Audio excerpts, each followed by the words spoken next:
Salut à tous, bienvenue dans ce nouvel épisode du TSLH Podcast.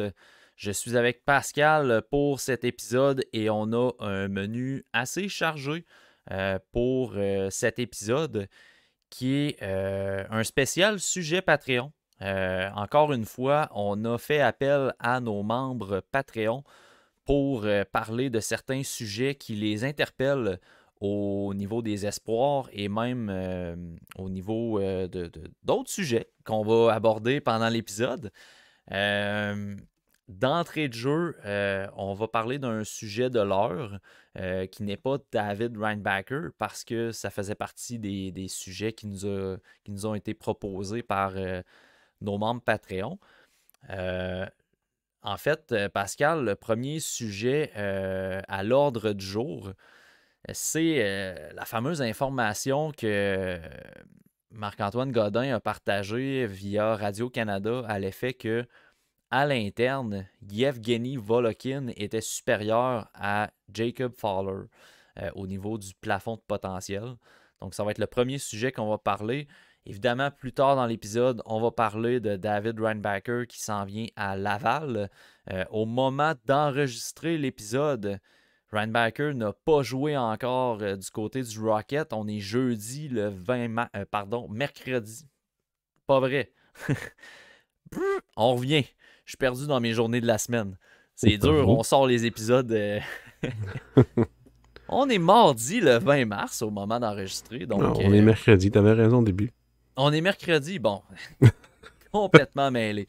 Très grosse journée aujourd'hui. Mercredi 20 mars, au moins la date, je l'ai, c'est pas si pire. Ouais. C'est pas si pire. Reinbacher n'a pas encore joué son premier match avec le Rocket de Laval. On a une capsule qui va sortir jeudi sur YouTube au sujet de David Reinbacher. Mais lorsque l'épisode va sortir public sur YouTube, ben, sa première fin de semaine aura passé. Donc, je vous invite à lire surtout sur le hockey les textes en lien avec les débuts de David Reinbacher parce que Jess, notre rédactrice attitrée au Rocket de Laval, et moi-même, on va couvrir les matchs en fin de semaine, point de presse d'après-match, entrevue d'après-match également. Puis suivez-nous aussi parce que vendredi le 29, ça va être son premier match à la Place Belle. On sera sur place pour couvrir le tout. Fait que c'est un sujet qu'on va traiter plus tard. Plusieurs autres sujets des Patreons qu'on vous garde en réserve. Restez à l'écoute. On a vraiment un bel épisode pour vous. Pascal, Yevgeny Volokin est-il supérieur au niveau de son plafond à Jacob Fowler? Est-ce que, premièrement, comment as-tu vu cette déclaration, cette information partagée par Marc-Antoine Godin qui proviendrait d'un membre à l'interne des Canadiens de Montréal? Ouais, si on se fie un peu aux vidéos qui véhiculaient sur le draft, on sait très bien c'est qui pense ça. C'est Vincent Riendeau, qui est l'expert des gardiens puis des Russes, dans le fond. Tu sais, lui, il se battait pas, mais il y avait un débat assez intense avec Eric Crawford, je crois, qui est le scout pro. C'était Billy Ryan. C'est Billy Ryan, ok. Ouais, c'est Billy Ryan qui est le directeur pas du recrutement amateur, mais directeur du développement des joueurs amateurs, en tout cas. Ouais, ok, je pensais que c'était Eric Crawford. Mais parfait.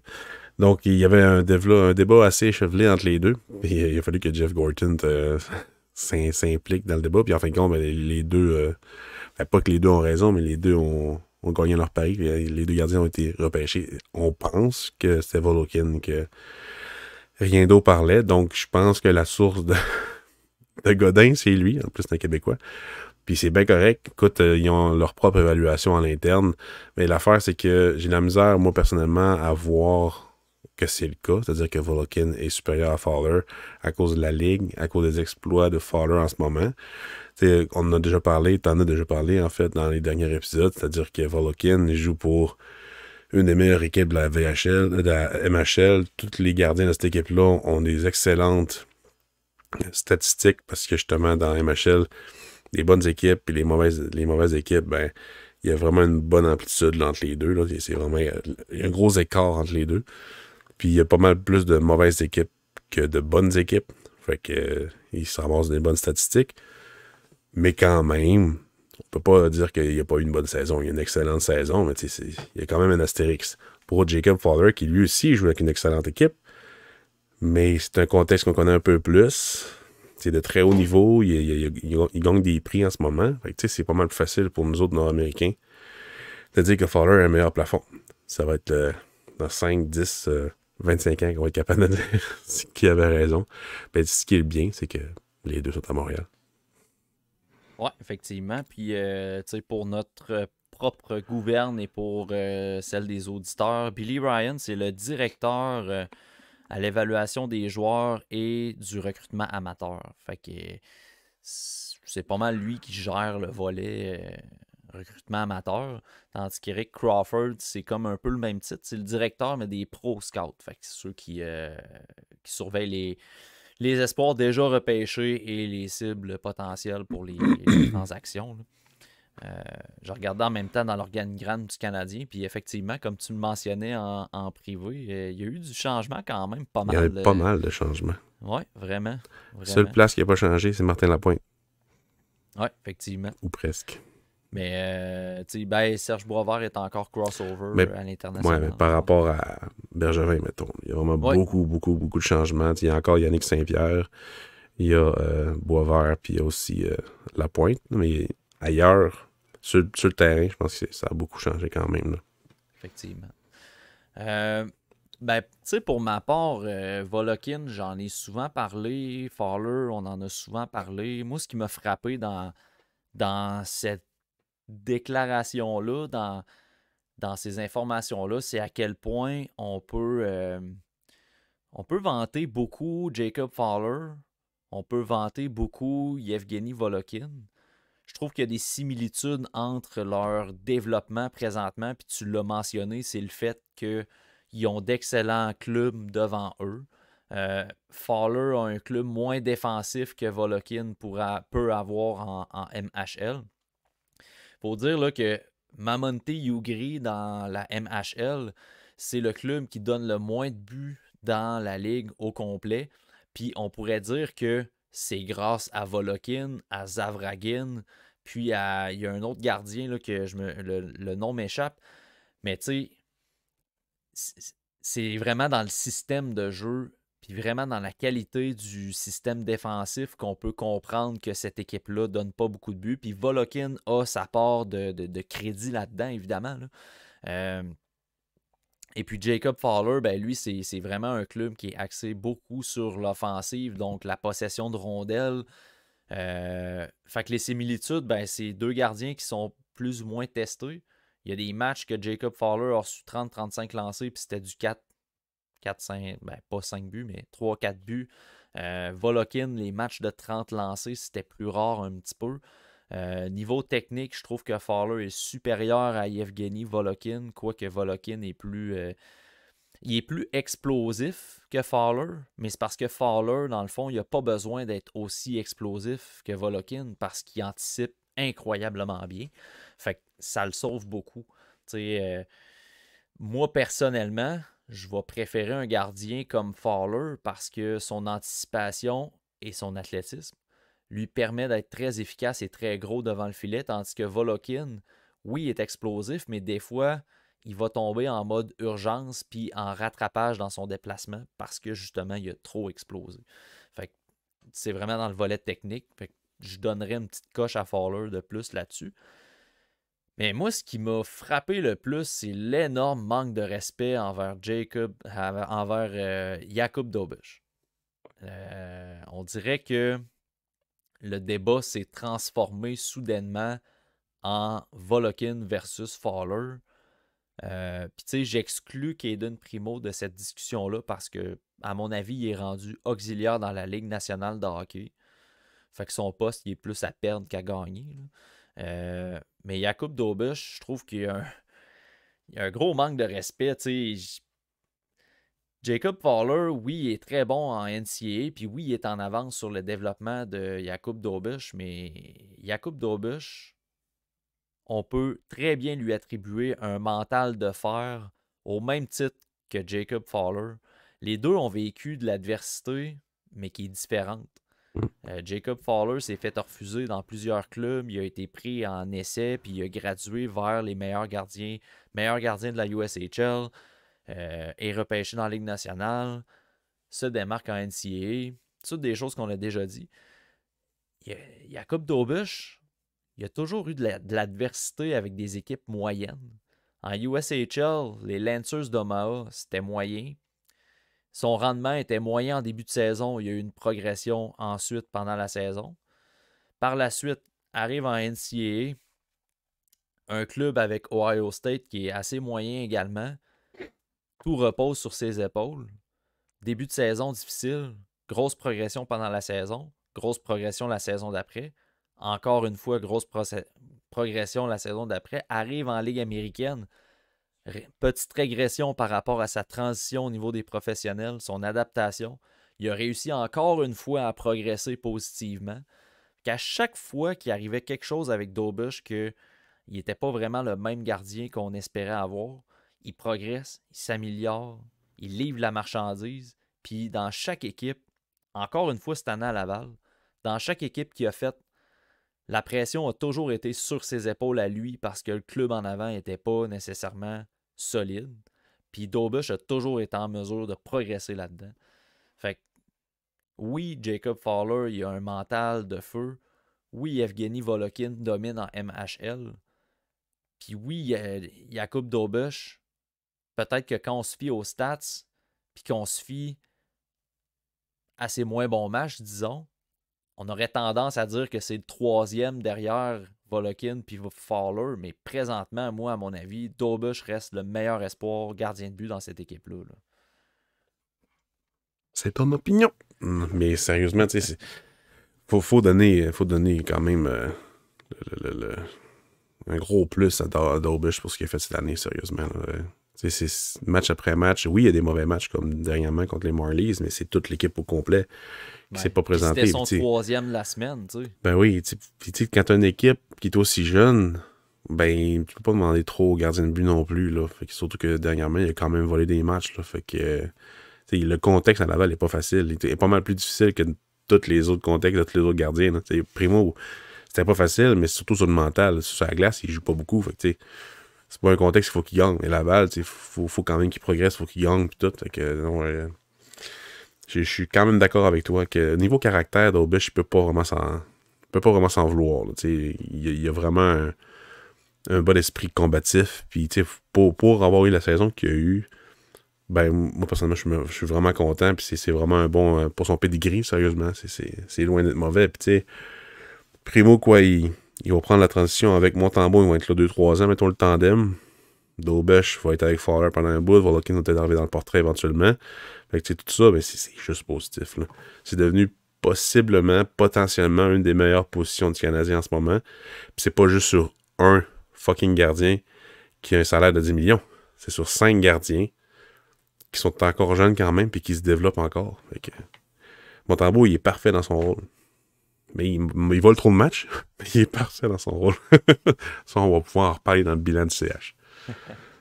Ben, tu sais, Montembeault, encore 3-4 ans, tu sais. Les gardiens qu'on parle présentement là, sont très loin d'aspirer à un poste numéro 1. Oui. Tu sais, on aimerait que Dobeš soit numéro 1 dans 2 ans. On aimerait que Fowler soit à Montréal numéro 1 dans 2 ans aussi. Volokin soit là. Tu sais, je le dis, je le répète encore, mais tu sais, un gardien va atteindre un certain seuil de potentiel à 25-26 ans à peu près, que là, à 25-26 ans, tu peux te dire, OK, là, je pense que ce gardien-là a le potentiel en fonction de son développement de 17 à 25-26 ans. On parle quand même de 9 années de développement. Là. Fait qu'on peut cibler à peu près le gardien, il va donner quoi dans la Ligue nationale. Un peu comme Montembeault. Je veux dire, Montembeault longtemps en Floride, on se disait, ce gars-là, il ne fera pas la Ligue nationale. Puis présentement, je pense qu'il s'enligne pour être le gardien numéro 1 d'une période de transition. Je pense pas qu'il appartient à l'élite de la Ligue nationale, mais je pense qu'il est quand même capable d'amener l'équipe éventuellement vers les séries, moyennant de l'amélioration devant lui. Tu sais. Ouais, c'est un gamer aussi. Là. Oui, puis tu sais, il a atteint ce seuil de potentiel-là, pas à 22 ans, pas à 23, tu sais. Fait que c'est pour ça que on aimerait tous que Fowler devienne numéro 1, on aimerait tous que Dobush aussi, Volokin et tout, mais comme tu dis, la beauté, c'est d'avoir 3 gardiens que tu peux te dire, OK, ils ont le potentiel, présentement à leur âge, d'aspirer à jouer dans la Ligue nationale, mais attendons encore un 3-4 ans pour vraiment avoir un certain seuil puis évaluer, je pense que lui, finalement, ça risque plus d'être un numéro 2 ou dans la Ligue américaine, ça plafonne. Fait que je suis plus sûr vraiment. Fait que... Puis t'as Quentin Miller aussi là-dedans. Mais lui, ça va être. C'est vraiment. Ben, ça fait partie de la profondeur de qu'il est 5-6e dans l'échiquier. Là, il va à Rimouski. Il est à Rimouski. Il va à la Coupe Memorial l'année prochaine s'il n'y a pas de blessure comme cette année. On verra bien ce que ça va donner avec lui. Là. Mais c'est ça. C'est juste des noms dans une liste. Puis on espère que ça fonctionne. Ça finisse par pogner. Exact. Parce que, tu sais, puis on closera le sujet gardien du CH là-dessus. Mais, tu sais, la profondeur, il y en a. Mais elle peut se perdre rapidement aussi. Ouais. Tu sais, il y a 2 ans, la profondeur se nommait Jakub Dobush, Caden Primo, évidemment, qui était en premier liste chez les Espoirs. Après ça, tu avais Dobush. Après ça, tu avais Frédéric Descaux. Puis tu avais Joe Verbetic. Descaux n'a pas signé de contrat, puis avec raison. Tu sais, c'était un potentiel intéressant, mais sa progression était quasi nulle. No, North American bias. Je m'étais fait 10 ouais, c'est vrai. par un certain journaliste anglophone européen qui suit très beaucoup les Canadiens. C'était drôle en estiche, ça. ouais. La raison pourquoi Dobush était au-dessus de Descaux, parce que Dobush est en Amérique du Nord. Là, comme quoi c'était un billet favorable, mais bon. Descaux, cette année, il n'a pas de mauvaise saison. Là. J'ai vu passer ses stats, mais c'était pas... je veux dire, c'était le genre d'espoir que tu peux te permettre de perdre, puis ça change rien. Puis il n'y a pas une équipe qui s'est tournée vers lui par après. Là. Fait que, puis Joe Verbetic, présentement, avec les Lions, ne joue même plus. Ça fait 2 semaines, il a remplacé une fois dans un match pour 10 lancés à peu près en 2 semaines. C'était le gardien numéro 1 au début de l'année. Puis là, c'est Zach Aymon qui goal. Puis Straussman, depuis qu'il a été ramené à Trois-Rivières, c'est lui qui est le numéro 2. Et Zach Aymon, c'est le numéro 1. Avec Joe Verbetic, là, ses droits, je pense, il se termine à la fin de la prochaine saison. Puis je m'attends même pas à un contrat. Il n'y a pas de progression, Joe Verbetic. Il aurait tellement dû rester dans le junior. Là. C'est quelle mauvaise décision. Là. En plus, North Bay, sa dernière année d'admissibilité en OHL, North Bay, il se battait pour la Coupe Memorial. Là, il se battait pour une place. Puis ça aurait été une expérience vraiment enrichissante pour lui. Décide de passer pro. Là, après ça, t'as plein de joueurs à Trois-Rivières qui décident de partir parce que la marde serait pognée dans le club. Vendre du club, après ça, tu fais de l'autobus sans arrêt, t'es barouetté d'un bord puis de l'autre. T'as pas ta chance dans la Ligue américaine non plus. Encore cette année, pas sa chance dans la Ligue américaine. C'est des années de développement crucial qui est en train de perdre présentement. Il y a peut-être un enjeu monétaire aussi dans la famille. Il fallait qu'il y ait un salaire. Ça peut être pas mal d'affaires qu'on sait pas pendant tout. Là. Ah non, c'est sûr. C'est sûr. Alright. Volet gardien de but étant maintenant derrière nous, on va parler de l'arrivée de David Reinbacher à Laval. On a fait le tour, là. Je pense que la couverture a été assez généralisée au niveau de l'arrivée de Reinbacher. Oui, il s'est fait battre de vitesse dans une pratique, il est tombé sur le cul. Après ça, il a pris la photo d'équipe avec le Rocket à sa première pratique. Oui, il s'est fait poser des questions que plusieurs jugent douteuses dans un scrum, mais pour participer à des scrums, quand tu as des joueurs qui répondent des cassettes, tu essayes un petit peu d'aller te chercher des réponses pour le texte que tu veux écrire. Fait que des fois, je peux comprendre un petit peu des questions qui peuvent surprendre. Ça, c'était le volet expérience Scrum / Rocket de Laval. Fait que, tu sais, tout a été couvert, généralement. On avait une question d'un Patreon par rapport à ce sujet-là. C'est Guillaume qui nous la pose, Guillaume Charland. On te salue, Guillaume. Merci pour ta question. Quels sont les aspects du jeu de David Reinbacher qu'on a hâte de voir? Sur quel aspect on va porter notre attention le plus particulièrement à son arrivée dans la Ligue américaine? Ben, tous les aspects. Mais, tu sais, mettons, David Reinbacher, l'année passée, ce qui était bien, c'est que il gérait vraiment bien la pression. Mettons, tu sais, oui, moi, son patin m'a jamais dérangé. Peut-être, parce que j'ai écouté aujourd'hui Processus, et j'ai écouté aussi nos amis de la relève.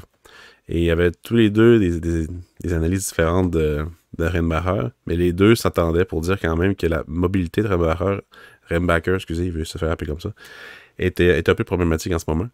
Prise de poids, ou bien blessure, ou bien besoin de repos, peu importe.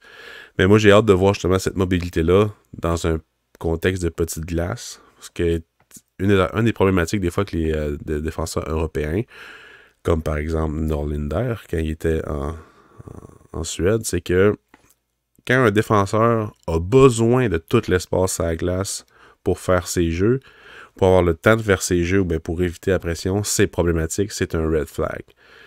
Reinbacher n'a jamais vraiment eu besoin de tout l'espace parce qu'il prenait ses décisions rapidement, avec des courtes passes ou des longues passes.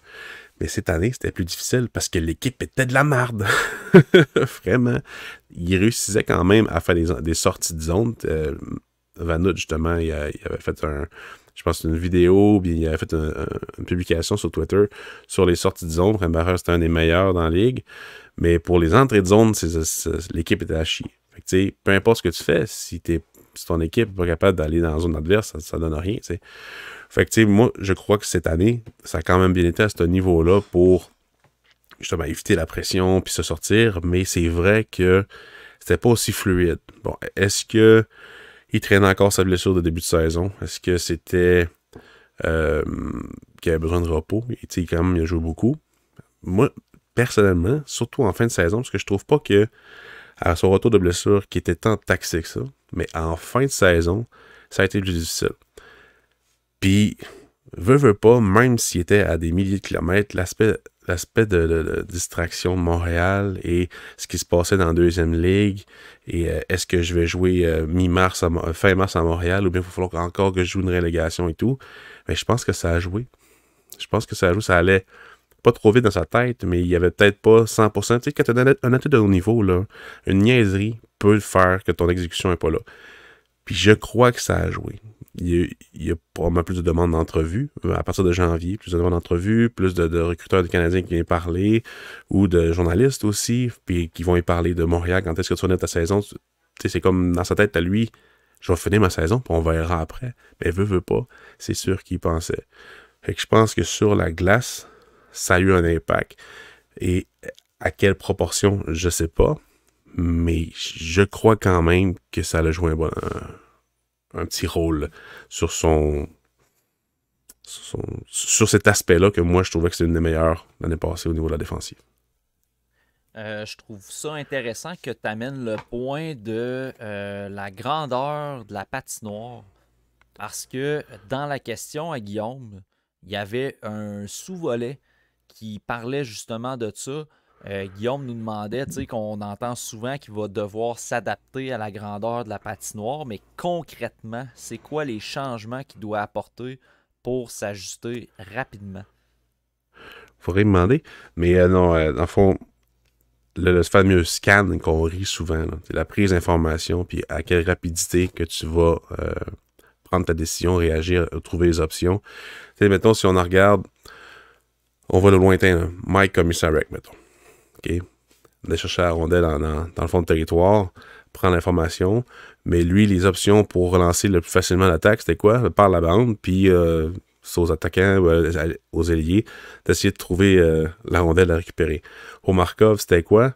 Regarde, ou bien des fois, elle regarde même pas, elle regarde dans la baie vitrée, est capable immédiatement, malgré la pression qui arrive, de trouver c'est quoi la meilleure option pour lancer l'attaque. Fait que sur les petites patinoires, c'est un des affaires les plus importantes pour un défenseur, puisque c'est qui va le plus souvent chercher la rondelle en fond de zone, c'est lui. Puis qu'est-ce qui arrive dans ce temps-là?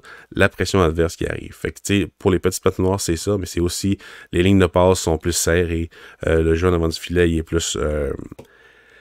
plus robuste aussi, le long des bandes également, parce qu'il ne veut pas la pression, elle arrive plus tôt. Fait que si tu prends ta décision, puis tu fais la passe, mais c'est sûr que le gars va finir sa mise en échec.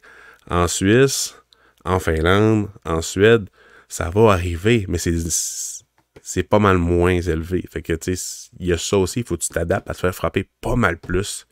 Fait que t'es plus fatigué après tes chiffres. Puis si ton chiffre fait en sorte que t'es encore plus longtemps là, parce que, mettons, 40 secondes là, en Europe, c'est 40 secondes que t'as pas de mise en échec.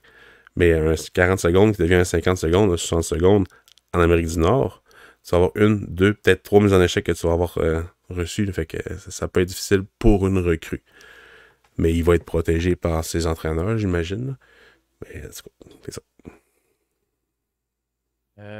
Par rapport à la grandeur des patinoires, moi, ce que j'ai observé dans les matchs de Randbacker, puis j'ai pas regardé ses derniers matchs de la saison, mais plus autour des fêtes pour... je crois que c'était autour des fêtes, là, pour un Game Report, pour un rapport de match via nos membres Patreon. Et puis, ce que j'ai observé dans le jeu de Randbacker, puis j'en ai parlé dans un rapport d'observation également, c'est comment je trouvais qu'il était plus agressif vers le porteur. Pas qu'il avait tendance à pincher, mais je trouvais que ses décisions d'agressivité, là, de foncer sur le porteur étaient plus efficaces. Puis il faisait beaucoup plus, avec beaucoup plus de hargne, je trouvais, au milieu de la saison. Puis au niveau de la grandeur des patinoires, là, ce qui va être à gérer, c'est que si tu adoptes ce même style de jeu-là, soit de mettre de la pression au porteur, puis il le faisait vraiment bien en zone neutre, pour vrai, dans la Ligue nationale suisse, là. Il était capable de couper des jeux avant la ligne bleue en zone neutre, puis c'était efficace. Il créait pas tant de revirements que ça. Mais là, dans la Ligue américaine, une ligue qui est plus rapide, qui est plus physique aussi, sur une plus petite patinoire, cette prise de décision-là va être accélérée encore plus. Puis est-ce qu'il va être tenté de le faire plus, aussi souvent que ça, foncer vers le porteur?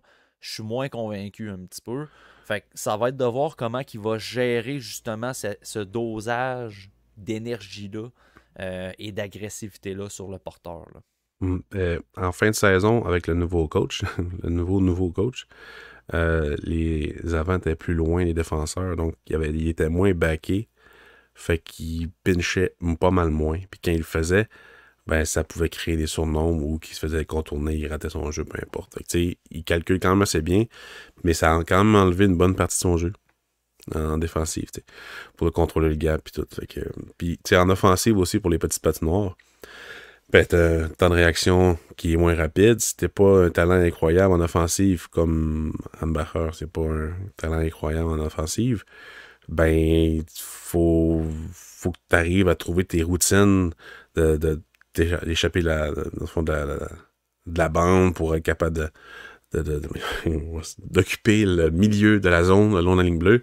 Ce qui est quand même un bon patin, mais veut pas, tu sais, si la pression arrive, est-ce qu'il va être capable pour ouvrir le jeu, trouver des lignes de passe ou me tirer au filet? Fait que, ça fait partie de ce qui va être difficile pour lui. Mais tu sais, faut les attentes, j'ai vu pas mal sur Twitter, ben sur les réseaux sociaux, le monde qui dit là, il faut se calmer avec les attentes et tout. Ouais, selon moi, il n'y a pas grand personne qui a des attentes incroyables pour la fin de saison-là. Surtout avec la saison qu'il y a eu. Faut se calmer avec le calmage des gens. Je pense que les partisans, pas les vrais partisans, mais ceux-là qui sont pas caves sur Facebook, mettons, parce que ceux-là, on s'en fout. Mais tu sais, les partisans qui en consomment de façon intelligente, on va y aller comme ça, ben, il y a personne qui s'attend à ce qu'il fasse... tu sais, Logan Mailloux, il vient tout juste de devenir le défenseur qu'on espère qu'il devienne.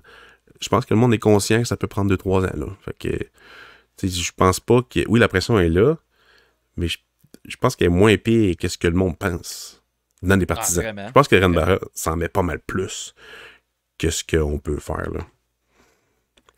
Puis tu sais, par rapport à ça, je trouve ça tout le temps drôle, tu sais, de voir, il y avait 14 journalistes à la première pratique de Randbacker. Après ça, on se demande pourquoi le jeune, il y a de la pression. Là, c'est du hockey professionnel, là. Tu sais, ça fait partie de Ben la oui, game, là. c'est ça. Je veux dire, ça fait partie aussi de son développement, là. Fait que, puis dans tous les journalistes, j'ai quand même lu ce qui s'est écrit par rapport à cette pratique-là. J'ai pas rien vu qui gonflait les attentes. Honnêtement, là, j'ai pas consommé de contenu qui a été créé après cette première pratique-là qui faisait en sorte que Randbacker, là, il arrivait ici en sauveur. Mais ce qu'on pouvait lire, c'est calmer les attentes, c'est pas le sauveur. Calmez-vous avec Randbacker, il arrive en fin de saison. Mais oui. Je veux dire, Oui, oui. c'est ça. Je veux dire, il y a personne. Je trouve qu'il y a. Contrairement à Slavkovski, puis à Kotkaniemi, puis ces espoirs-là, je trouve que Randbacker, il arrive pas avec une grosse ballonne autour de lui. Moi. Ben, il y a tellement, tu sais, la réaction était quand même négative au début. J'ai quand même l'impression que tout le monde veut le protéger un petit peu. Tu sais, beaucoup de personnes veulent comme dire, non, calmez-vous, tu sais, on est au courant que, tu sais, là, on est comme en opération séduction un peu par rapport à lui pour dire, on n'est pas si pire quand même, là. Ouais, Mais tu sais, c'est ça. la seule personne que j'ai vue mettre des attentes vraiment élevées, qui l'a quand même bien expliqué, ben, c'est Snake Boiver. Dans son épisode, il mentionne, vu qu'il a été pris avant Mishkov, ben, il n'a pas le choix de devenir un défenseur de première paire ou ben numéro 2 dans une organisation puis de faire X points. Mais il dit, pas là. Ben, c'est ça. Pas là. Je veux dire, il y aura pas de conclusion qui va se tirer Non. après 12 matchs à Laval et Exactement. peut-être des séries. Là. Tu sais, c'est ça. Là. Parce que je suis quand même d'accord qu'il y a une certaine pression sur le moyen-long terme en matière de production puis en matière d'apport sur la patinoire, comme Slavkovski en avait, comme n'importe quel haut choix peut avoir. Mais est-ce que cette pression est déjà présente avant même qu'il ait joué un match dans la Ligue américaine? La réponse est non. Là. Elle est pas mal plus sur Kent Hughes, Jeff Gorton, puis les recruteurs, la pression en ce moment. Ah non, Comme, on lui donne une chance, mais j'espère que ça va fonctionner. Le jeune, exact. fais ce que tu peux, mais pas mal plus toi et ta décision qu'on en regarde. Dernière question sur Dr. David Weinbacher. C'est Nathaniel qui nous la pose. Qu'est-ce qui serait satisfaisant pour nous en termes de production, temps de glace et nombre de matchs d'ici la fin de la saison en Ligue américaine? Tu sais, moi, personnellement, s'il joue 13-14 minutes par match, puis qu'il joue, mettons, il pourrait jouer tous les matchs. Là, je pense qu'il a été en mesure de montrer qu'il assume une charge de travail comme défenseur numéro 1 en Suisse, qui est une bonne ligue. Je pense qu'il est capable d'en jouer 3 de suite comme Laval va faire en fin de semaine. Mais s'il joue 13-14 minutes par match, moi, j'en fais pas un cas, pas du tout. Faut juste se rappeler que David Weinbacher n'a pas joué depuis le 4 mars. Ouais. Fait que je doute très fort qu'il joue du 17 minutes et plus par match. Surtout que tout est dans le message que tu envoies aussi chez les défenseurs qui sont là depuis le début de la saison. Si tu coupes des minutes à Barron puis tu coupes des minutes à Mailloux pour en redistribuer sur une troisième paire à David Weinbacher, je trouve ça un petit peu contre-productif comme message du côté de Jeff Hull. Puis je pense pas non plus qu'il aille là-dedans à voir comment il gère les jeunes depuis qu'il arrive à Laval. Surtout dans la première fin de semaine, là, je pense pas que ça arrive. Là. Exact, surtout. Mais tu sais, je veux dire, je veux pas qu'il enlève du temps de jeu à des Mailloux et Barron, mais d'un autre côté, je comprends parfaitement que Mathias Norlinder écope, tu sais, je veux dire, il est pas bon. Quand on regarde la saison, Norlinder, ça fait longtemps qu'il devrait être exclu de l'alignement. Fait que, tu sais, c'est ça. Non, Toutes c'est tes ça. attentes, Pascal, ça ressemblerait à quoi? Je veux juste qu'il démontre une progression chaque match. Pas que genre, il faut que tu sois meilleur tout le temps à chaque match, mais juste que quand tu regardes, mettons, mettons un bunch de 3-4 matchs, tu dis, OK, il s'est vraiment amélioré, stabilisé tes affaires, un peu plus de tir, un peu plus de création de jeu, mais meilleur pour gérer la pression qui arrive. T'sais, moi c'est ça que je veux. Je veux juste le voir. Il reste combien de matchs? Une quinzaine? Une dizaine? 12, je pense, 12? à Bah, moins c'est pas pire. d'erreurs, là, mais moins dans ce coin-là. Tu sais, mettons qu'il joue les 12 ou qu'il en joue 10 sur 12, ben moi, je veux, en termes de points, je m'en sac pas mal. S'il en fait 3-4, tant mieux. C'est 30% de points en 12 matchs, moi, je suis bien content de ça. Mais ce que je veux, c'est vraiment plus, pas son utilisation, c'est une unité spéciale, mais c'est plus à 5 contre 5. Est-ce qu'il nuit? Est-ce qu'il n'y a pas d'impact? Ou est-ce qu'il y a un impact? Je veux, au début, qu'il nuit pas. Ben, qu'il nuit de moins en moins pour devenir un gars avec un chandail de hockey sur le dos. Puis après ça, qui amène de plus en plus son identité sur la glace, pas pour devenir un joueur d'impact, mais pour avoir un impact de plus en plus constant dans une game. Amener sa game dans la game, c'est ça que je veux. Fait que tu sais, c'est vraiment ça que je veux voir, une progression. Pas, il est encore jeune, il faut pas s'attendre à trop, mais moi, c'est ça que je veux voir. Je veux pas qu'il soit une nuisible comme Norlander l'est trop souvent, mais ça n'a jamais été son cas à Rennbacker d'être nuisible. Fait que je pense pas que ça va arriver, mais je veux juste que l'impact soit là de plus en plus jusqu'à la fin de la saison. Puis je veux pas qu'il y ait dans la Ligue nationale de hockey. Je pense que c'est pas le but. Je pense Non, c'est qu'Ken ça. Hughes l'a dit. J'aimerais ça que Hudson joue avec lui, mais je pense pas qu'il va. Je pense qu'on fait comme Farrell, là, qu'il va jouer en haut puis pas en bas. Mais Engstrom, par exemple. Oui, on aura l'occasion d'en reparler très Oui. bientôt.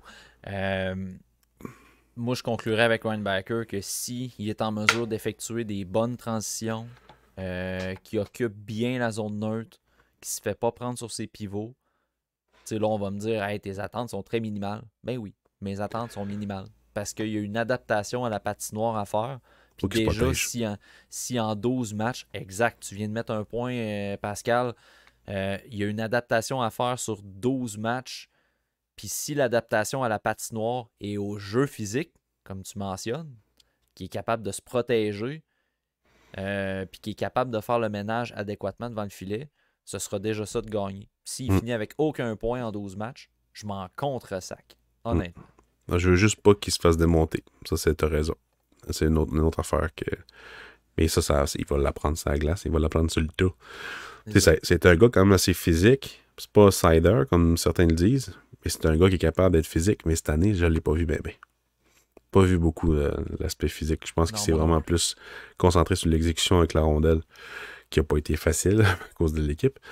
Mais on va le voir. Des fois, il y en a qui arrivent en Amérique du Nord, comme Simon Anderson, puis qu'il arrive, puis qu'en fin de compte, ils sont vraiment physiques.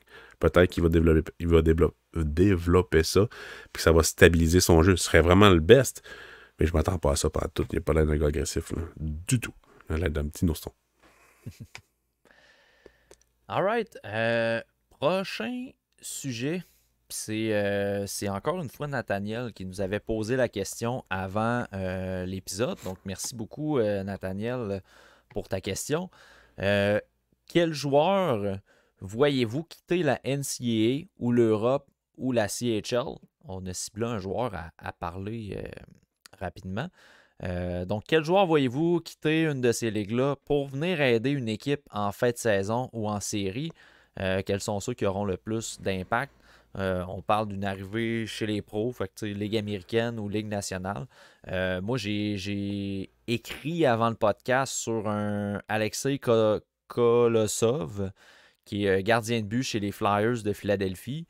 Sa saison a pris fin après une défaite en 7 matchs dans la KHL.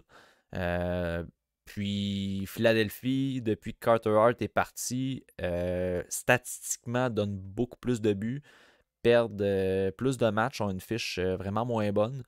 On attribuera ça au contexte toxique autour de l'équipe, puis je peux le comprendre. Puis c'est pas une raison pour dire on ramène Carter Hart devant le filet. Oh que non.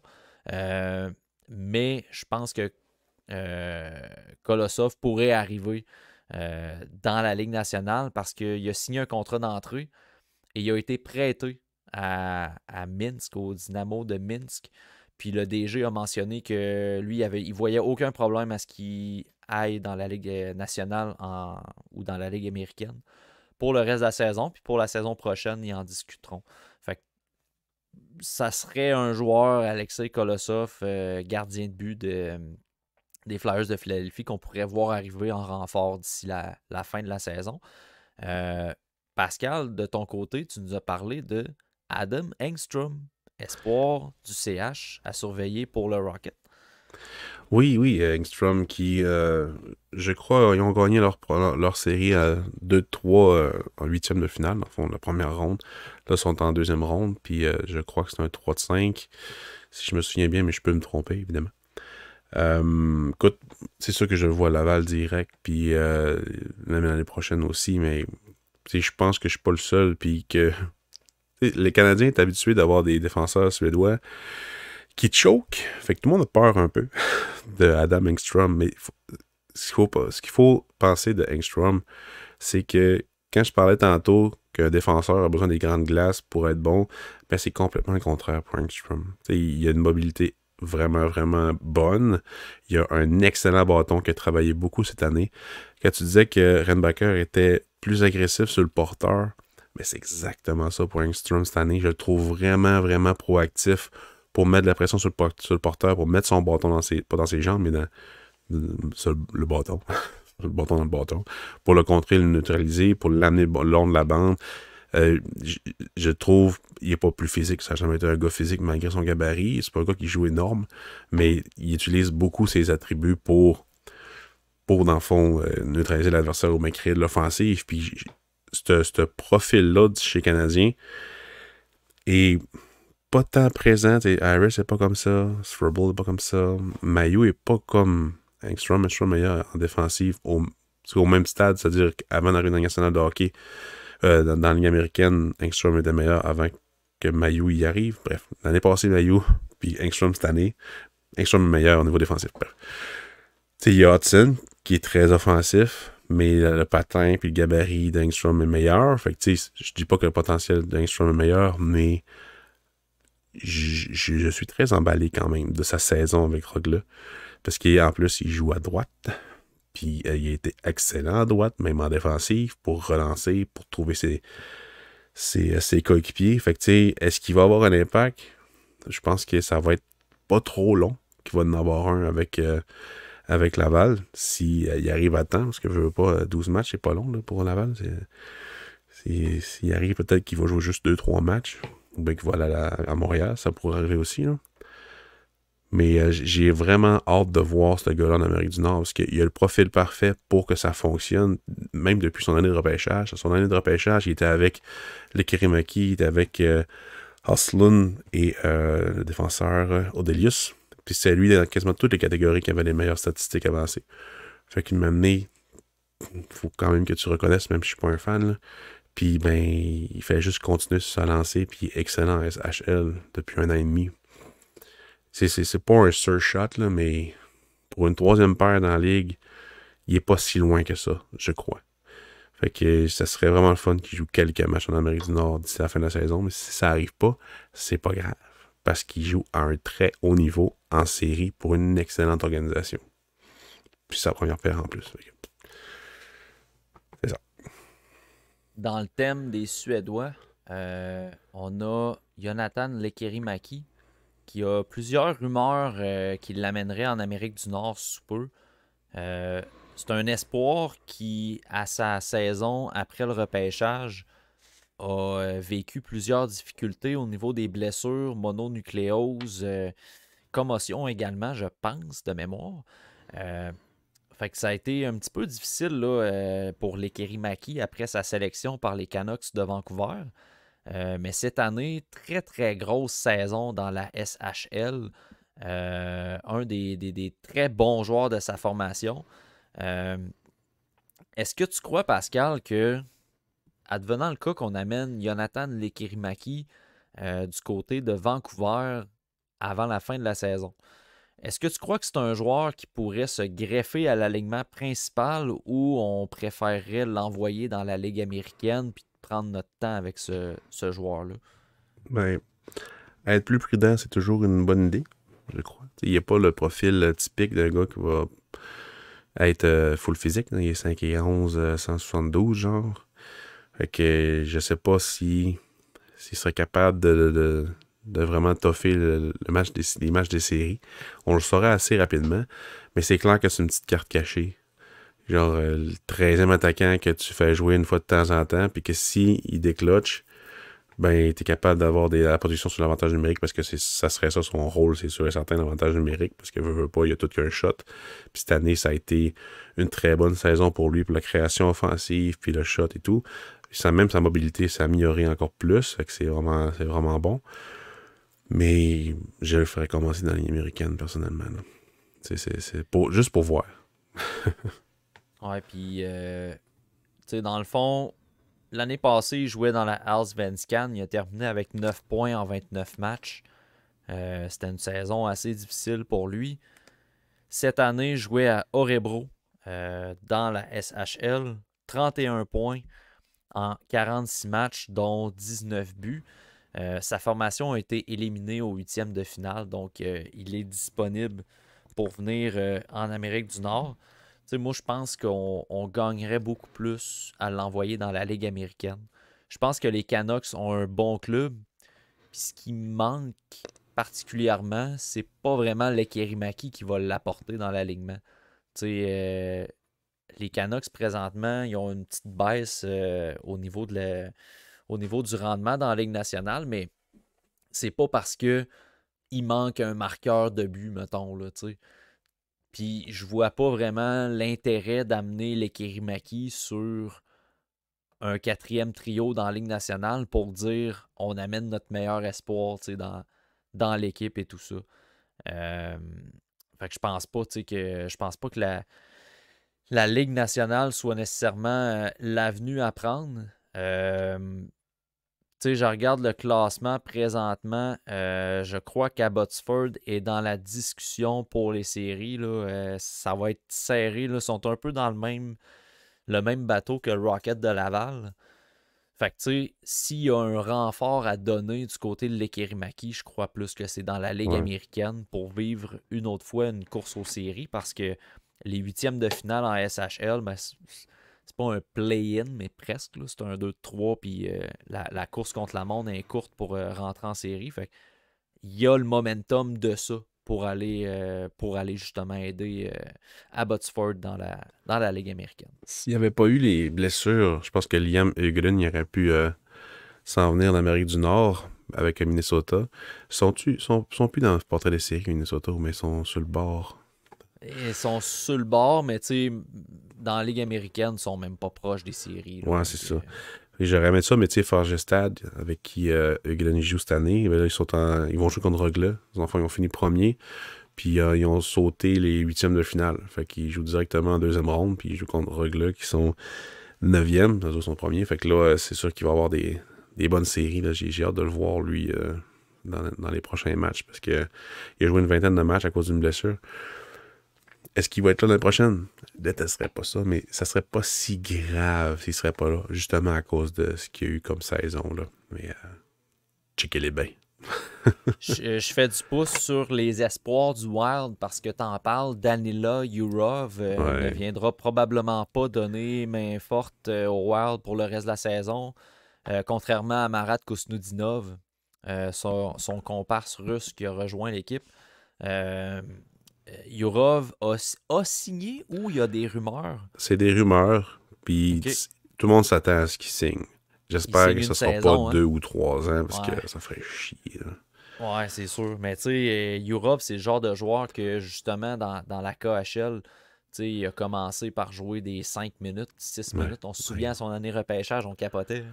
Puis cette année, c'était un des moteurs de son équipe, puis il produisait vraiment bien. Fait que, tu sais, une saison de plus dans la KHL, si t'es pour te faire dire, ben ça se peut que tu ailles dans la Ligue américaine, peut-être que lui, il se dit, ben j'aime mieux rester en KHL, puis je viendrai en Amérique du Nord quand j'aurai une place dans l'alignement. Mais tu sais, je l'ai pas vu énormément cette année. Là. Je l'ai vu 2 fois en checkant, en regardant Pavel Moisevic. Là. Puis, sérieusement, je pense qu'il serait prêt à jouer dans la Ligue nationale. Puis, considérant que le Wild a besoin d'offensive aussi, je trouve que même il pourrait apporter plus qu'un Marat Kousnoudinov, qui est un excellent joueur, qui est très bon sur 200 pieds. Mais au niveau du flinch offensif, là, au niveau d'apporter une petite flamèche là, en offensive, je pense que Yurov aurait pu le faire. Yurov, c'est un top 6 potentiel. Kosnadinov, c'est plus un top 9 avec un petit gabarit, plus la possession, rapidité. Yurov, il peut dominer une présence. En fait, la progression de Yurov est exactement ce que tu espérais, est ce que tu vendais à son année de repêchage. C'est-à-dire, ce gars-là, il a le potentiel de faire regretter n'importe qui l'a pas repêché ou qui l'a mis bas. C'est pas mal ça. Oui, je suis content de cette observation-là, mais il n'y a absolument rien de coulé dans le béton. Mais je trouve que Yurov, à son année repêchage, il y avait beaucoup de facteurs que je pouvais comprendre qu'on le descende dans sa liste. Moi, personnellement, je me suis juste accroché au potentiel que je voyais dans les matchs qui jouaient beaucoup. Fait que c'est pour ça que je l'ai gardé haut, puis je regrette pas pour l'instant. J'espère. Par contre, j'ai regretté l'année passée, puis l'autre année d'avant, les Kirimaki. C'est... c'est pas si pire si tu me mets pas... Ouais, c'est ça, en tout cas. Je comprends ce que tu veux dire. Parce que je l'avais-tu troisième ou... Je l'avais dans le top 5, je pense, les Kirimaki. J'ai pas mes listes à côté de moi. Là. Je serais capable, en tout cas, ils sont sur Twitter, là, je serais capable d'aller les sortir. Mais... Ils sont dans le guide. Oui, c'est vrai, ils sont dans le guide. Je les ai sur ma commode juste en Dans la NCAA, Pascal, je te pose la question, est-ce qu'on va voir le trio au complet ou l'un ou plusieurs des éléments du fameux trio Gabe Perreault, Will Smith, et là, j'ai un bon blanc. Le troisième... Ryan Leonard. Hey, j'avais juste Cotter Gauthier dans la tête. Puis je sais qu'il joue pas dans cette équipe-là. Fait que c'est la fatigue de la journée. Donc Ryan Leonard, Will Smith et Gabe Perreault. Est-ce qu'on voit ces gars-là dans la Ligue nationale ou Ligue américaine cette année? Écoute, ils ont dominé. Il y avait un impact à tous les niveaux. Moi, Perreault, j'aimerais ça qu'il reste une année de plus. Il est dans une équipe qui sont pas super hot pour développer dans les dernières années. En tout cas, depuis que Gorton était là. Il était pas super bon pour développer. Là, ça va quand même bien en ce moment pour les Rangers. Je pense pas qu'ils ont tant besoin de Perreault. Ryan Leonard, c'est Washington, je pense, Leonard? Ouais. Ils sont en course aux séries, puis ça va de mieux en mieux. Je sais pas, insérer une recrue dans ça, quel effet ça pourrait avoir. Je pense pas que c'est l'année pour les trois, surtout pas Will Smith. Je tendrais une année de plus. Moi, je souhaite pas qu'il signe. Il y en a d'autres que Cotter Gauthier, je veux qu'il signe, ça c'est sûr et certain. Mais les trois amigos, je pense pas que c'est l'année pour signer. Il faut éviter un Alex Turcotte. Là. Ouais.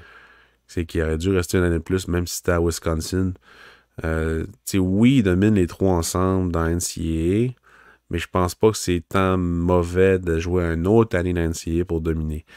S'ils signent pour la Ligue américaine, c'est correct, mais là, ils sont plus ensemble. Là, fait que, en tout cas, je vais dire non, je vais trancher pour une fois dans ma vie.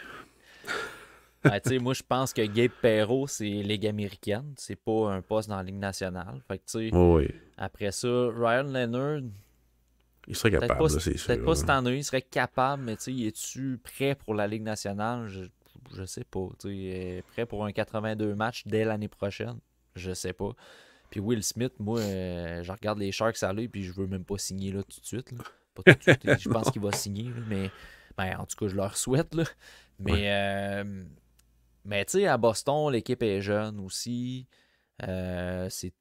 Il y a beaucoup de premières années à Boston. Fait que j'ai l'impression aussi que leur performance dans le tournoi régional puis au Frozen Four va peut-être un petit peu teinter la décision de ces gars-là pour dire « Hey, on revient l'année prochaine puis on s'en va chercher le championnat national. » Ça peut-tu influencer leur décision? Moi, je pense que oui, quand même. Oui, sûrement.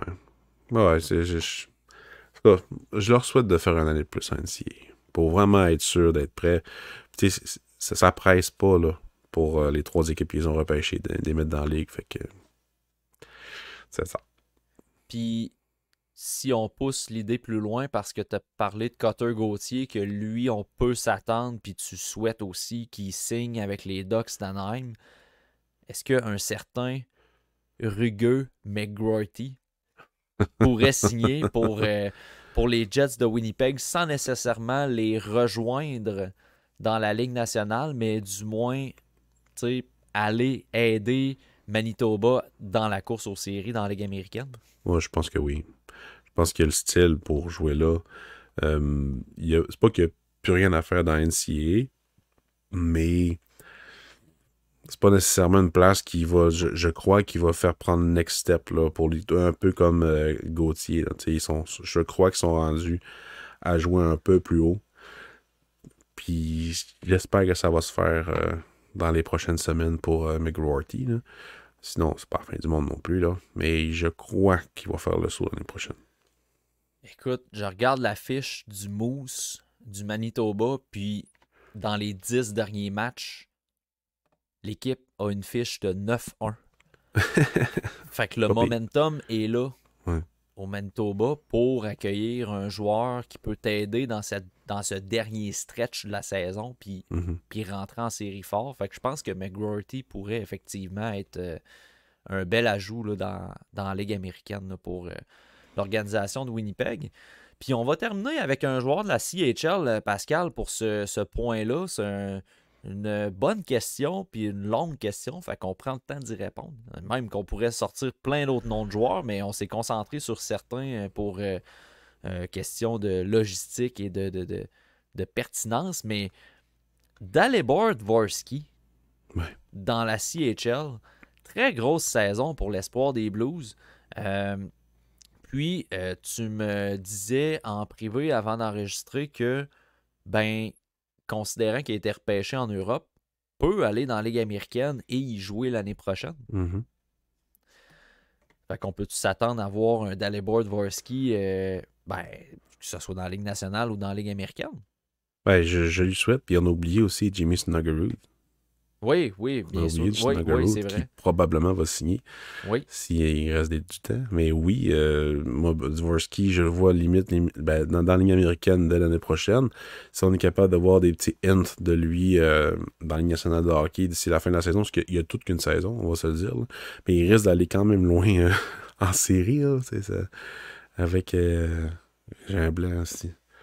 Son équipe, en tout cas, bref. Il joue avec Quentin Musty. Ah oui, c'est ça, avec Sudbury. Avec Sudbury, ouais c'est ça. Il risque d'aller quand même loin en série. Ils ont tous qu'une attaque. Fait que, il joue gros aussi. Il risque d'aller quand même assez loin. S'ils vont pas loin, il va sûrement faire le saut, je crois. Parce que Musty pourrait, on verra. Là, mais en fait, Pascal, c'est que là, l'affaire, c'est que oui, Sudbury pourrait aller loin en série, mais s'ils vont loin, je regarde la fiche de Springfield présentement, puis je pense même pas qu'il fasse les séries. Fait que. Ah ouais, ok. Ouais, c'est ça. Fait que s'il fait le saut, ça pourrait être dans la Ligue nationale. Ouais, dans la Ligue nationale. Mais clairement, moi, l'année prochaine, je le vois dans la Ligue américaine. Là. Sa transition dans le hockey nord-américain est parfaitement réussie, là, à mon avis. Ouais, ça fait du bien de voir. C'est pas pour rien qu'on l'avait haut. Là. Puis la majorité du monde l'avait haut, là. C'est pas juste nous autres pendant tout. Là. Mais il y avait plusieurs points d'interrogation à cause de la ligue dans laquelle il jouait. Mais cette année, il se concentre sur 200 pieds, mais il se concentre beaucoup sur son offensive. Puis il y a des coéquipiers pour être capable de dominer. Fait que c'est parfait. Saint-Louis, je pense que ça va être une bonne organisation pour lui. C'est le genre de joueurs, généralement, qui sont capables de développer. Fait que, surtout avec The Snuggerud, je pense que ça va être quand même assez intéressant là, l'année prochaine s'ils jouent tous les deux dans la Ligue américaine. Là. J'ai hâte de voir ça. Effectivement. Good. Prochaine question, sujet de membres Patreon.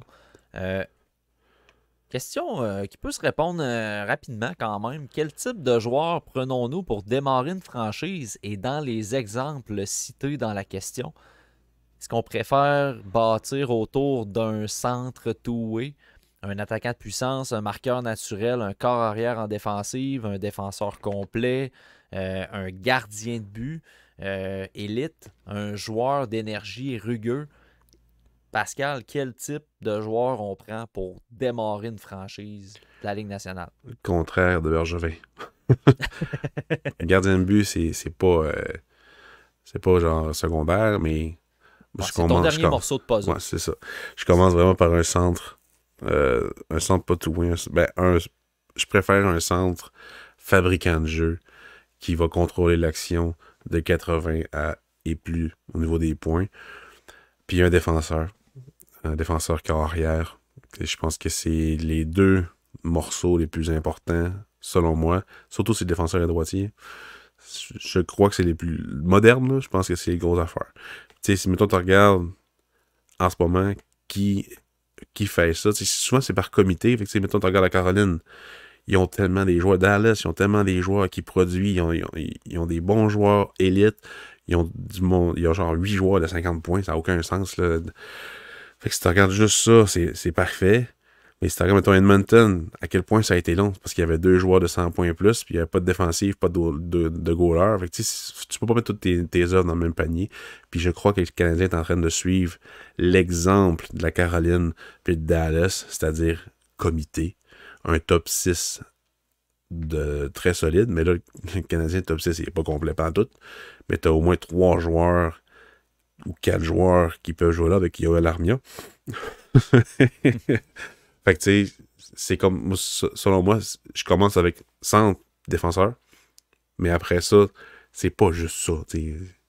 Faut que tu ailles du bon support. Faut que tu ailles la profondeur, t'as pas le choix. Ah, c'est ça. Tu sais, la réponse facile serait toutes ces réponses, tu sais. Ouais. Mais tu sais, pour le gardien de but, c'est vrai, là, tu sais, moi, c'est la dernière pièce du puzzle que j'irais chercher pour une franchise, tu sais. C'est comme un peu, tu fais un casse-tête de Mickey Mouse, là, puis tu vois une pièce, là, que c'est l'oreille, là. Tu le sais, là, hein, où l'oreille là, de Mickey Mouse, là, puis tu le sais, là, que ça va être la dernière pièce que tu vas mettre, parce que tu le sais que c'est l'oreille de Mickey Mouse. Fait que, tu sais, la gardes à la fin, là. Comme ça, quand t'arrives à la fin, t'es capable de la placer où ce qu'il faut, là. C'est un peu ça pour les gardiens de but, là. Mais... Qu'est-ce que t'as fait aujourd'hui avec tes enfants? T'as fait des casse-têtes? c'est ça. Mais moi, j'irais pour un centre aussi. Mais un centre marqueur naturel, puis là, je sais que c'est une denrée rare. Là. Ben, Jeff Carter pour ça. Mais tu sais, je veux dire, ça te prend un centre offensif élite. Puis, je veux dire, il faut que tu en marques des buts. Justement, c'est rare d'en trouver. Fait que si tu as la chance d'en repêcher un ou d'en acquérir un, il faut que tu le fasses. Tu n'as pas le choix. C'est ton centre numéro 1, two-way. C'est excellent, mais s'il n'est pas capable de fournir de l'offensive élite, ton centre de premier trio va jouer contre les meilleurs trios adverses. Fait que ton premier trio va te servir à réduire ou à contrer le meilleur trio adverse. T'sais, moi, je veux que ton premier trio soit capable de démolir offensivement le premier trio aussi. Fait que je veux un centre de qualité élite en offensive plus que sur l'aspect two-way. Le centre two-way, je me le garderais pour le deuxième centre, personnellement. Puis, effectivement, un corps arrière en défensive. Ça, t'as pas le choix. Là, dans le hockey moderne, t'as pas le choix d'avoir un défenseur qui est élite en offensive, mobile, au risque qu'il soit moins bon défensivement. Des défenseurs défensifs, t'en as 1000 qui veulent jouer dans la Ligue nationale. Pas 100, 1000. Mais puis c'est la même chose pour des défenseurs complets, des joueurs rugueux. Ça, là, tu vas toujours en trouver. C'est des joueurs qu'il y en a à chaque année au repêchage. T'en as sur le marché des joueurs autonomes. Fait que pour bâtir vraiment une franchise, moi, j'irais vraiment avec un centre. Parce que ton centre, si ça marche pas dans les mises en jeu, tu peux le mettre à l'aile, puis son offensive élite va ressortir pareil. Fait que c'est pour ça qu'on dit souvent un centre, parce que c'est plus polyvalent techniquement, mais c'est ça. Mais tu sais, mettons qu'on ramène ça au Canadien, tu sais, Suzuki, oui, c'est un two-way, mais il y a quand même l'offensive élite. Ben oui, c'est ça, exact. C'est un gars qui est capable de mettre 80-85 points. Il est tellement bon. Mais tu sais, mettons, là, Charlie McAvoy, là, en défensive, c'est un défenseur sur lequel tu peux te baser. Tim Stutzle à Ottawa, c'est un centre ou attaquant ailier, peu importe où qu'il l'utilise, que tu peux te baser dessus pour le fait que il y a vraiment beaucoup d'options. Puis C'est ça. Fait que je pense qu'on a la même façon un peu de voir ça. Un centre marqueur naturel, j'aime quand même ça.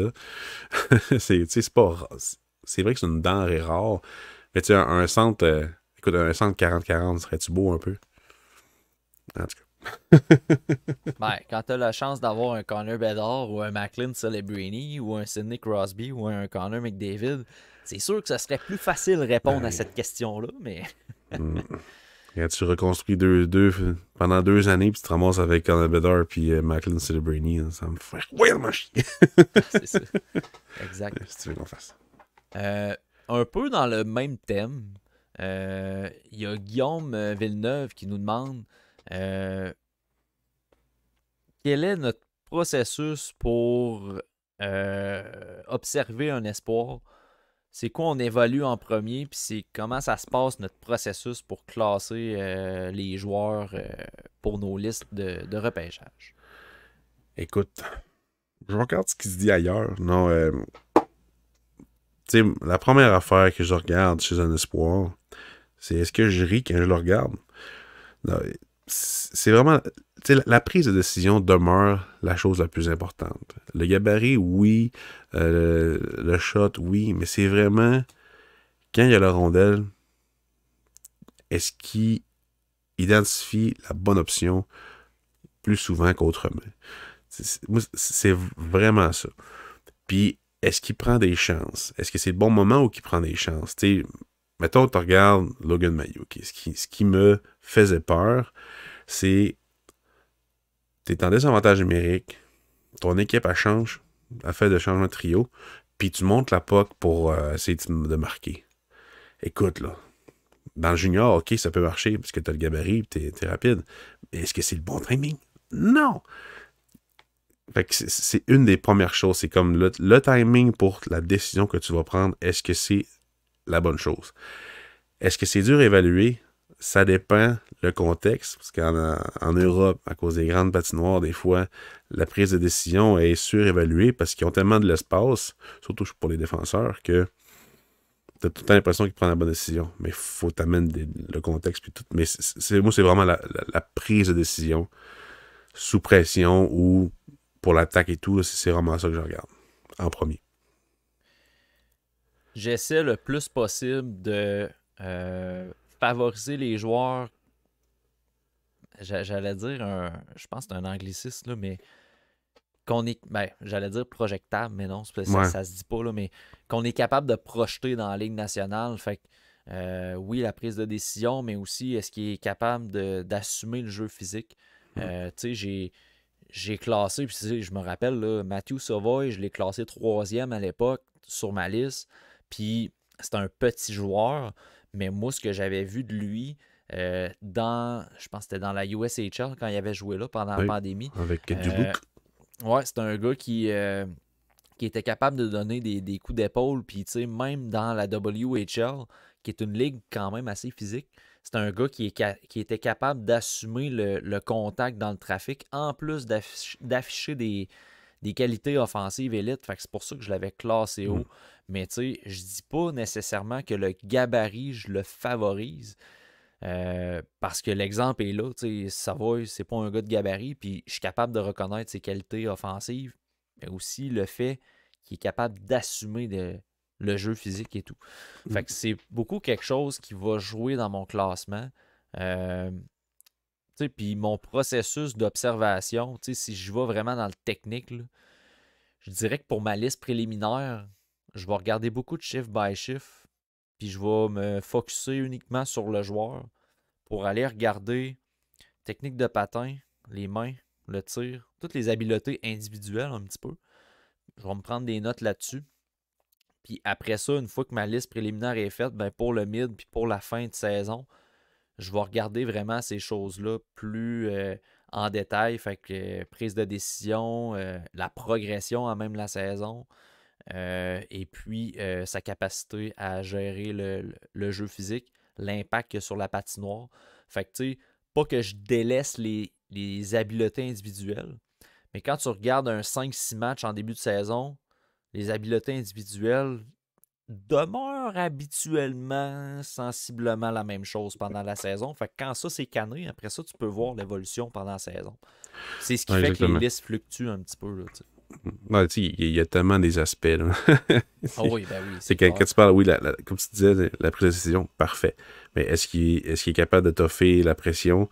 Est-ce que son patin lui permet d'avoir une vitesse de séparation, mais de véhiculer entre les adversaires sur les petites patinoires? Est-ce que tu penses que ça va être projetable? Tu sais, tout, tout aspect influence n'importe quel autre. Fait que tu sais, c'est ça qui est le fun. Sérieusement, il y a tellement. Tu sais, souvent, mettons, quand j'écris des profils, ce que je fais beaucoup en ce moment, on dirait que je dis tout le temps les mêmes choses pour les espoirs. Mettons que je parle de Alphonse Frey. Après ça, je vais parler de Lev Shunov. Mais tu sais, les deux patinent quand même bien, capables de très bien éviter les joueurs en zone neutre, vont bien profiter de leur coéquipier en offensive, vont être capables de, mettons, influencer le corps défensif. Mais tu sais, c'est toutes des affaires, c'est normal, c'est le même sport, c'est la même position. Fait que tu sais, c'est comme difficile des fois d'être varié dans les textes, mais il y a certains aspects qui diffèrent. Fait que vrai, c'est ça. Fait que on dirait qu'on dit tout le temps les mêmes affaires avec les espoirs, mais c'est vraiment la projection c'est vrai que c'est important. Exact. Puis toi, Pascal, les statistiques, en penses quoi dans ton processus d'évaluation? On a moins accès à des statistiques avancées cette année. L'année passée, je regardais un peu plus qu'on avait sur Instat. Mais j'aime vraiment, mettons que je regarde statistiques pures, là, c'est-à-dire les tirs, les points et tout, les en échec, mais moi, ce que j'aime plus, c'est le contexte. Tu sais, mettons, tu regardes des joueurs dans WHL, un défenseur qui est vraiment bon défensivement, qui a des stats incroyables, qui est à plus 45, mais il est dans la meilleure équipe défensive au pays, mettons, là, tu sais, ou bien qui produit beaucoup de points, mais il est avec trois autres joueurs qui ont 70 points et plus, peu importe la ligue, ben, c'est un contexte, là, tu sais. Fait que le contexte est pas mal plus important que la statistique en tant que telle, selon moi. Ouais, puis tu sais, généralement, un espoir de premier plan qu'on peut projeter dans un top 20 pour la Ligue nationale, c'est pas censé surprendre qu'ils produisent beaucoup dans le junior, tu sais. Mm. Fait que là où vient l'importance de mettre un contexte aux statistiques, c'est quand ça déroge un peu de la norme. Tu sais, un Mm. joueur dans CHL, quand en 60 matchs, il y a 80 points, 90 points, euh, on peut juger pour un top 15 au repêchage que, bon, c'est normal, tu sais. Un défenseur droitier, mettons, comme Zane Parek, qui a des statistiques hallucinantes, puis que ça va être des records dans la OHL, c'est sûr que moi, je vais aller m'attarder au contexte. Pourquoi il y a une production comme ça à son âge? Puis l'inverse est aussi possible. Pourquoi un joueur qui produit 0,5 points par match se retrouve dans mon top 50, tu sais? Un Comme Tristan défenseur, Luneau. mettons, tu sais. Oui, exact. Tu sais, fait qu'il y a beaucoup de. C'est important de mettre un contexte, puis l'explication du contexte, c'est pas nécessaire pour tous les espoirs parce que majoritairement, tu regardes le jeu d'un joueur, tu regardes ses stats, ça colle assez bien, tu sais. Mm. Mais t'en as parfois qu'il faut que tu amènes un contexte parce que, Colin, je la regarde jouer 3, 4, 5, 6 matchs. Tu sais, quand on parle de matchs, c'est soit des matchs complets ou des shift by shift. Là. C'est vraiment des visionnements, des analyses. En anglais, ils disent game tracked. Fait que tu sais, les game track, ben, c'est soit des shift by shift ou des matchs complets. Mais bref, quand tu es rendu à 6-7 matchs, puis tu te dis, Colin, il me semble que je comprends pas pourquoi que sa fiche offensive est aussi élevée que ça. Puis là, tu te rends compte en regardant le contexte, ah ben, il a ramassé 4 points contre la pire équipe de la ligue. Puis le lendemain, il a joué contre la pire équipe défensive de la OHL, puis il a 6 points. Puis après ça, moi, les deux matchs que j'ai regardés, c'est contre Sudbury parce que j'ai un game report à faire sur Quentin Musty, puis je veux le voir, puis je veux regarder des match-ups contre des bonnes équipes.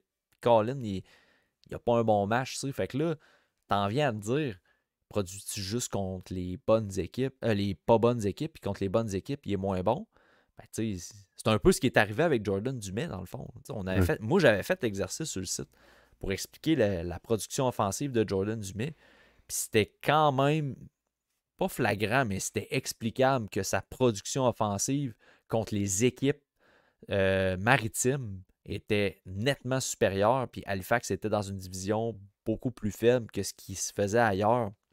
Les matchs contre les Remparts, Dumais, moi, je le voyais au centre Vidéotron, là, Dumais, il était absent complètement contre les Remparts. Mais tu sais, l'année passée, les Remparts étaient dominants maudits. Là. Puis Dumais, il s'effaçait. Fait que c'est là qu'à un moment donné, je me suis dit, hey, je vais checker la production. Puis contre les équipes de Maritime, il produisait en fou. Puis la différence de production contre les bonnes équipes était très, très frappante. Fait que c'est ça, il y a des contextes. Expliquer un contexte, c'est quand même le fun. T'sais. Mettons que vous êtes souvent, nos auditeurs, des partisans des Canadiens de Montréal.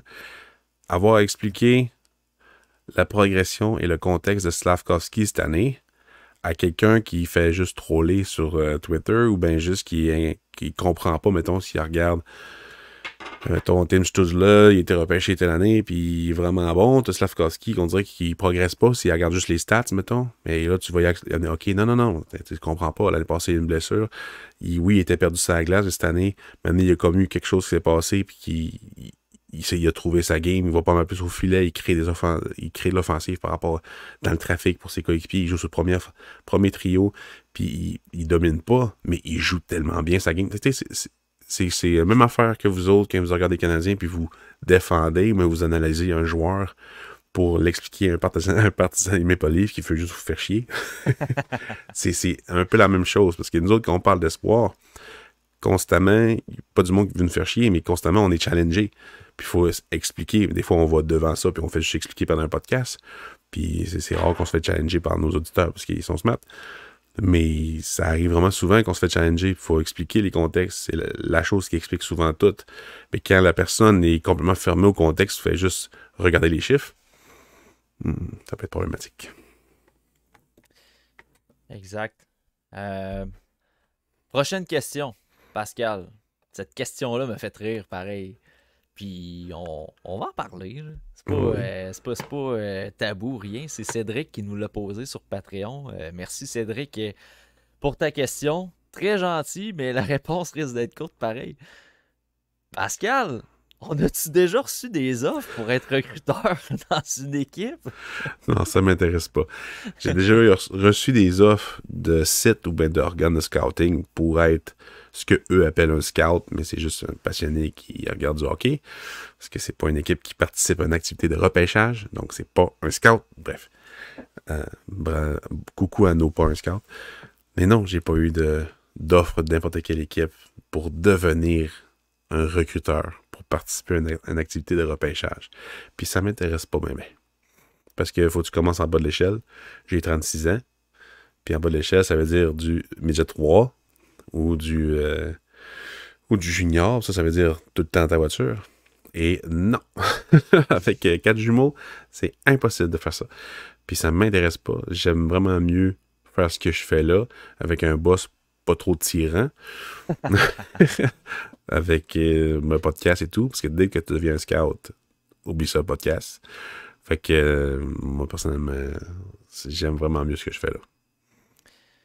On a déjà eu un collègue au TSLH Espoir qui s'est fait approcher par une équipe de la LHJMQ à savoir est-ce qu'il y a du monde dans notre gang qui serait intéressé à scouter pour cette équipe-là.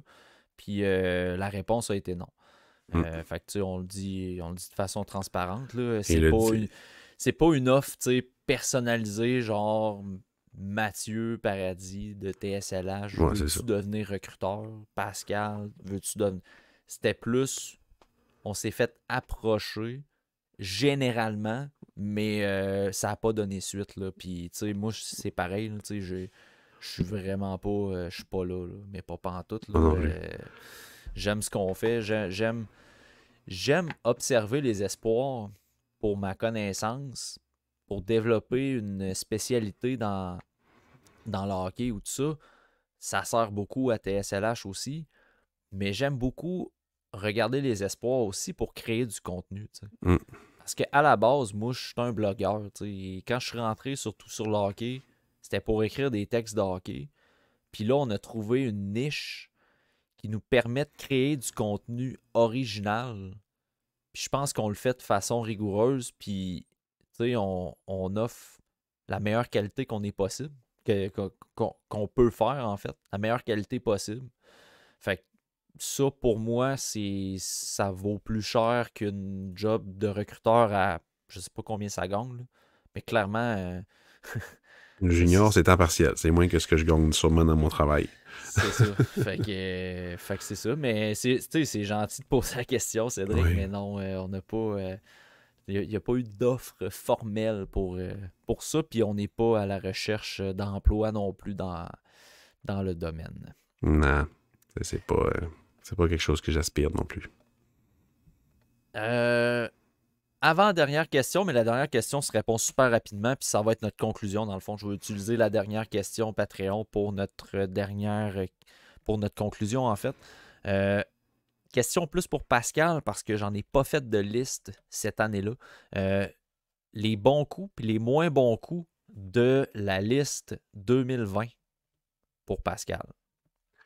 Écoute, c'est encore tôt, on va le dire, mais quand même, on est capable d'avoir des petites tendances. Je suis quand même content d'avoir mis Kosnodinov 22e, qui a finalement atteint la Ligue nationale de hockey. Est-ce qu'il va avoir un impact? On verra, mais j'aime la tangente de son jeu.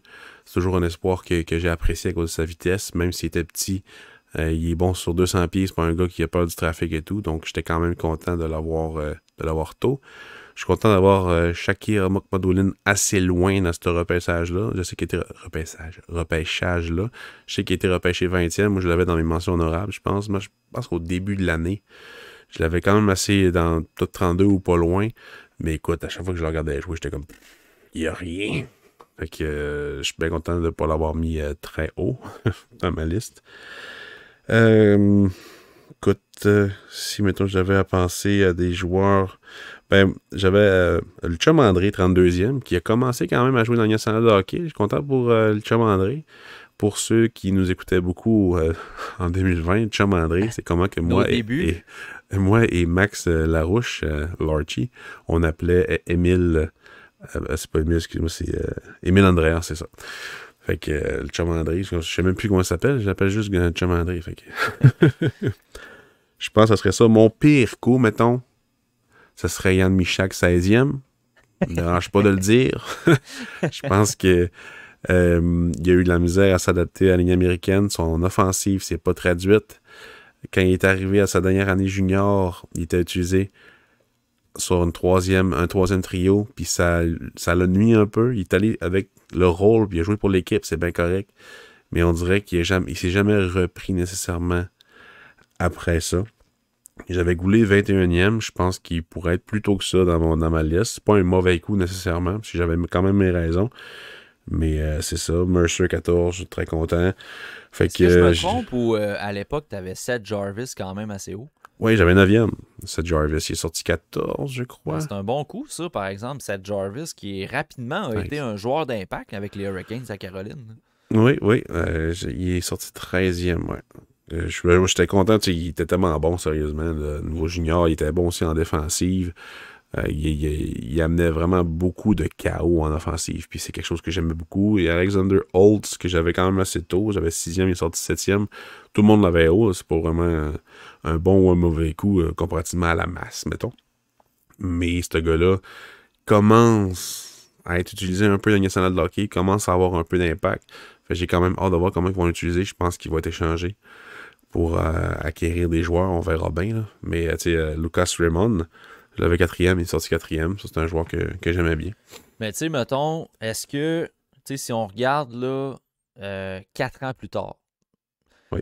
On a quelques saisons de passé. Tu sais, généralement, je pense que ton top 5, les joueurs ont commencé à jouer dans la Ligue nationale. Oui. Ton top 5 selon les meilleurs joueurs, tu sais, sans nécessairement, parce qu'on rappelle, là, les gens qui écoutent, ils savent, là, tu sais, les listes, c'est pas pour deviner aussi que les joueurs ils sortent, mais mettons ton top 5 présentement en fonction des meilleurs joueurs, il correspond-tu un petit peu à ce qu'on voit dans la Ligue nationale présentement? Ben, on fera pas l'exercice pour ton top 32, parce que ça va être long pas mal, là, mais tu sais, ton top 5, 6 à peu près. Là. Ben, tu sais, Lafrenière, il serait dans mon top 5 probablement. Stouge là aussi. Raymond aussi. Byfield, enfin. En fait, Lafrenière et Byfield, enfin. Oui. Mais ils ont tellement été utilisés bizarrement que je peux comprendre pourquoi ils ont un peu stagné. Il y a juste Perfetti. Perfetti que j'ai pas abandonné dessus. Mais je trouve que Winnipeg ne respecte pas nécessairement beaucoup ce joueur-là. Mais son patin demeure un problème. C'est peut-être ça qui va l'unir. Mais je serais vraiment pas étonné qu'il soit comme Kirby Dack, qu'il soit échangé cet été. Donc, à suivre. J'ai pas d'informations. Mais c'est le genre de joueur, je crois, que Winnipeg pourrait échanger. Avec les Canadiens? Mais pourquoi pas? En plus, il s'appelle Cole. Un autre Cole dans l'équipe. Ah oui? Mais tu sais, si j'avais à mettre un autre top 5, mettons un autre joueur que Perfetti, tu sais, ça serait Jarvis. Ça serait probablement Jarvis, parce que Holtz, non. Drysdale, à cause des blessures, je peux pas. Rossi, j'aime bien son apport, mais à cause des blessures, peut-être pas. Il y a Sanderson. Sanderson serait proche du top 5, mais il serait pas top 5. L'échantillon, il est court un petit peu, par exemple, Sanderson, comparativement à Jarvis, qui est, tu sais, pour vrai, Sanderson, il est arrivé, puis il a eu un impact direct avec les Sens. Il y a eu un rôle. En fait, il y a eu un rôle, Sanderson, avec les Sens, mais je trouve que Jarvis a plus eu un rôle et un impact dans l'alignement. Peter Koch, j'avais 25e. Je suis quand même content de ça, mais il serait probablement dans le top 15. Je savais à refaire ça. Parce qu'un redraft, c'est tout le temps intéressant. Puis à partir de l'année prochaine, je vais commencer à pouvoir faire des redrafts selon le 5-6 ans, le 4-5-6 ans, après le repêchage. Là, 2020, c'est mon premier pour toursonhockey.com. Fait que je vais commencer à pouvoir revisiter ça. Je pense qu'on va avoir plus d'échantillonnage. Puis c'est sûr que Yegor Sheinakov, je ne l'avais pas. Ouais, c'est ça. Il n'y a pas grand monde qui l'avait là, mettons. Mais c'est là que tu vois, on regarde le draft 2020, puis tu sais, longtemps, ça a été Tim Stoods là, il est au-dessus de tout le monde dans ce repêchage-là, mais tu sais, Alexis Lafrenière, la crème, elle commence à pogner. Là. Ça fait 4 ans. Là. Puis Quinton Byfield devient vraiment le Quinton Byfield qu'on voulait voir dans la Ligue nationale, mais ça aura pris 4 ans aussi. Là. Fait que tu sais, peut-être que dans 2 ans, là, ce Stoods-là va être 3 puis 4 là, dans ce repêchage-là, parce qu'il y a un petit Yaroslav Askarov aussi qui est là, qui est en train de dominer la Ligue américaine. Puis c'est un jeune gardien, on l'a dit tantôt, il n'est même pas encore au seuil d'évaluation du potentiel pour la Ligue nationale. Fait que tu sais, des redrafts la même année du repêchage, moi, j'ai jamais cru à ça. Puis l'exercice, c'est correct de le faire, mais moi, je crois pas à ça. Mais tu vois, on est 4 ans plus tard.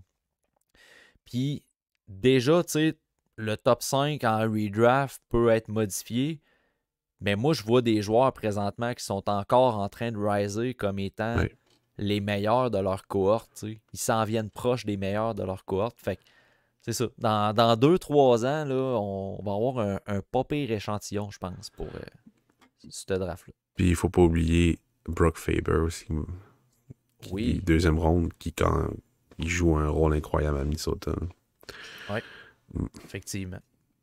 Non, c'est ça. Ça va être le fun. Puis j'ai hâte que je puisse faire aussi. Moi, ma première liste était 2021. Fait que faut que j'attende encore avant de revisionner ma liste. Mais tu sais, je pourrais la revisionner avant. Mais c'est vraiment pour avoir un vrai aperçu.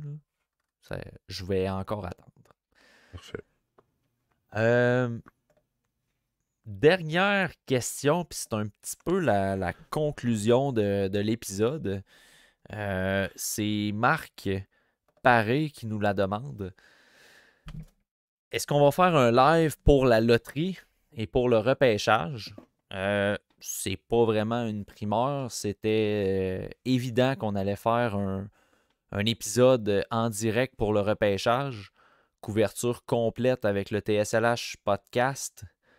Comme on l'a fait dans les dernières années, sauf le repêchage à Montréal parce qu'on s'est payé un petit trip puis on est allé le voir sur place. Ma gang de chanceux. Ouais, Pascal, lui, était à BPM avec Feu Yvon Penneau, d'ailleurs. Puis pour la loterie aussi, on va faire un épisode en direct pour suivre les développements de cette loterie-là, puis tu sais, parler des espoirs qui peuvent se trouver autour des rangs de vos équipes favorites. On en est venu à se dire qu'on allait faire ces lives-là public sur YouTube, accessible à tout le monde. Puis la raison est fort simple, c'est que si on fait des lives loterie et repêchage uniquement pour le Patreon, quand on va sortir l'épisode une semaine après sur YouTube, c'est plus vraiment contemporain et pertinent de... Tu sais, je veux dire, c'est pas comme les Feux de l'amour ou Top Model, les soaps américains que tu peux écouter des épisodes enregistrés v'là 5 mois puis tu suis encore. Tu sais, là, c'est le repêchage. Il faut que tu le suives la journée même. Tu peux pas l'écouter nécessairement en reprise. Tu sais, fait que c'est 2 événements que oui, on va faire des directs, mais ça va être vraiment des directs sur YouTube. Puis on va prendre les questions comme à l'habitude. On va participer également. Je suis pas mal sûr que la gang au TSLH Espoir, on va avoir des partants pour venir aussi sur le show. Fait que oui, Marc, la réponse à ta question, c'est qu'il va y avoir des épisodes en direct pour la loterie et pour le repêchage de la Ligue nationale. Yes. Comme à l'habitude. Donc voilà, Pascal, merci beaucoup. Merci à toi. Ta disponibilité. Et de tes réponses éclairées et pertinentes. Merci aux membres Patreon. Merci aux membres Patreon pour leur participation pour ces épisodes-là. C'est vraiment le fun à faire, les spéciales Patreon. Honnêtement, on apprécie bien gros. Puis pour ceux qui nous suivent sur YouTube et sur les plateformes audio, ben merci également de nous suivre, partager le podcast et laisser des petits likes, des petits commentaires. C'est toujours apprécié. Donc voilà, merci beaucoup à tous, puis on se revoit dans un prochain épisode.